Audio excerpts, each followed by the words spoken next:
কিছুটা স্বাভাবিক হয়েছে এটা বলা যায়। তবে এখনও কিন্তু মানুষের যে দীর্ঘ লাইন সেটি কিন্তু আমরা লক্ষ্য করতে পেরেছি। সকাল থেকে আমি বেশ কয়েকটি পাম্পে ঘুরে দেখেছি। যেখানে আগে ১টি বা ২টি পাম্পে তেল দিত, এখন কিন্তু আরেকটু বেশি পাম্পে তেল দিচ্ছে। কোথাও ডিজেল দিচ্ছে, কোথাও অকটেন দিচ্ছে। তবে সারি রয়েছে। এখনও ১ থেকে ১.৫ ঘন্টা বা কখনো, কখনো আরেকটু বেশি সময় কিন্তু লাইনে দাঁড়াতে হয়।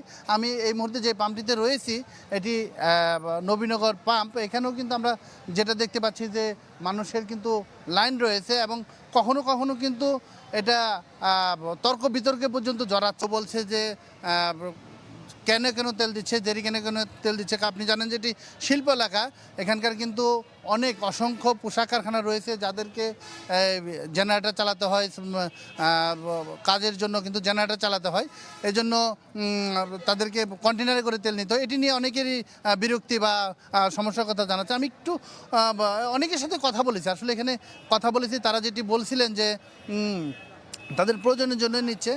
তো স্বস্তির কথা হচ্ছে যে কিছুটা হলেও সমস্যা কমেছে, এমনটি কিন্তু এখানকার পাম্প সূত্র এবং অন্যান্য যারা রয়েছেন সবাই এই জিনিসটি জানাচ্ছেন যে কিছুটা স্বস্তির খবর আসলে আসছে, বিভিন্ন প্রান্ত থেকে স্বস্তির খবর আসছে। তারা যেমনটি বলছিলেন